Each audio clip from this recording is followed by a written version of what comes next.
வணக்கம் தோழர்களே, welcome to smart swing traders.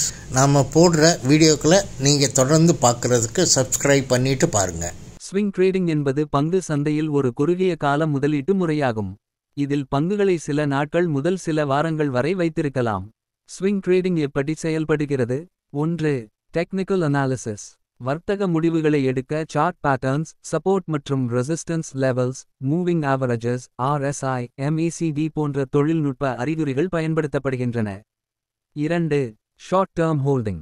பங்குகளை சில நாட்கள் அல்லது சில வாரங்கள் வைத்திருக்கலாம். 3. Market trends. Up trend, down trend, sideways market போன்ற சந்தை இயக்கங்களை பொறுத்து வாங்கும், பை மற்றும் விற்கும், செல் முடிவுகள் எடுக்கப்படுகின்றன.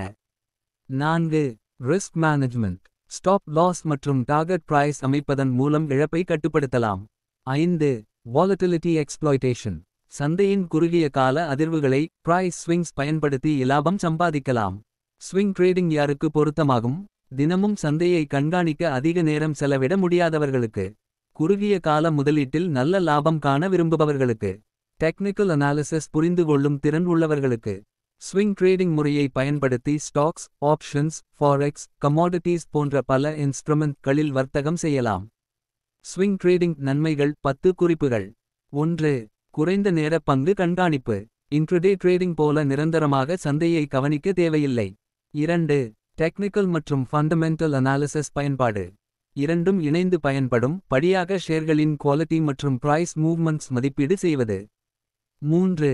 ரிஸ்க் டு ரிவார்ட் ரேஷியோ சிறப்பாக இருக்கும்.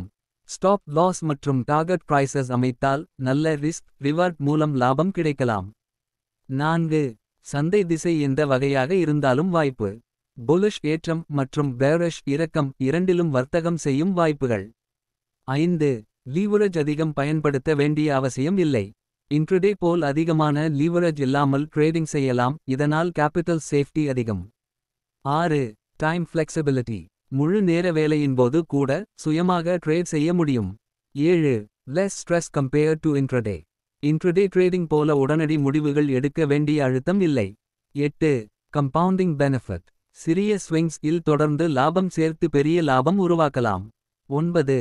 Works in different markets. Stocks, crypto, forex, commodities எல்லாவற்றிலும் பயன்படுத்தலாம். 10. டைவர்சிஃபிகேஷன். ஒரே நேரத்தில் பல ஸ்டாக்ஸ் இல் பொசிஷன்ஸ் எடுத்து லாபம் ஏற்படுத்த முடியும். ஸ்விங் ட்ரேடிங் தீமைகள் 10 குறிப்புகள். 1. Overnight risk.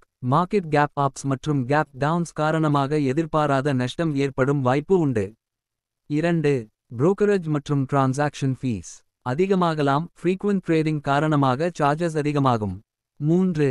எமோஷனல் டிசிப்ளின் தேவை. பயம் மற்றும் பேராசை காரணமாக தவறான முடிவுகள் எடுக்க வாய்ப்பு. 4. Unexpected market volatility.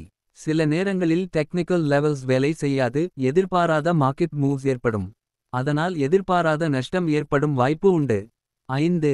Short term taxation. இந்தியாவில் 1 வருடத்திற்குள் விற்கும் பங்குகளுக்கு short term capital gains tax STCG கட்ட வேண்டும். 6. ஸ்ட்ராங் அனாலிசிஸ் நாலேஜ் தேவை. Chart reading, indicators, market sentiment புரிந்தால் மட்டுமே நல்ல லாபம் பார்க்கலாம். 7. Slippage risk. வேகமான பிரைஸ் மூவ்மெண்ட்ஸ் இல் டிசையர்ட் பிரைஸ் இல் பை செல் செய்ய முடியாது. 8. Losses can accumulate. சில continuous losing trades capital significant குறைக்கும். 9. ஏர்னிங்ஸ் மற்றும் நியூஸ் இம்பாக்ட். கம்பெனி ஏர்னிங்ஸ் மற்றும் பிரேக்கிங் நியூஸ் ஸ்டாக் மூவ்மெண்ட்ஸ் வேகமாக மாற்றும். 10. Pattern failure risk.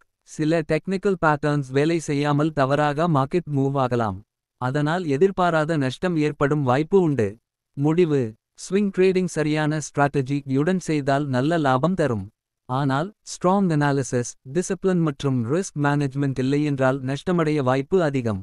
உங்களுக்கு இந்த வீடியோவில் எதுவும் சந்தேகங்கள் வந்தால் தயங்காமல் காமெண்ட் பாக்ஸில் பதிவிடவும், அதற்கான விளக்கத்தை உங்களுக்கு அளிக்கிறேன். இதுவரைக்கும் நான் உங்களுக்கு கொடுத்துருந்த எல்லா தகவலுமே கல்வி நோக்கத்துக்காக மட்டுமே. நான் செபி ரெஜிஸ்டர் அட்வைசர் இல்லை. எந்த ஒரு ஸ்டாக்கையும் தேர்ந்தெடுக்கிறதுக்கு முன்னாடி நீங்களும் ஆராய்ந்து தேர்ந்தெடுத்து முடிவு செய்கிறது தான் நல்லது. சரியா? இந்த வீடியோ உங்களுக்கு பிடிச்சிருந்துச்சுன்னா கட்டாயமாக லைக் பண்ணுங்கள், கமெண்ட் பண்ணுங்கள். அப்போ தான் எனக்கு இது சம்மந்தமான தகவல் கிடைக்கும், உங்களோட வியூஸும் தெரியும். அண்ட் மறக்காமல் உங்கள் ஃப்ரெண்ட்ஸுக்கு ஷேர் பண்ணுங்கள். சப்ஸ்கிரைப் பண்ண மறந்துடாதீங்க. Thank you very much friends. Bye. See you.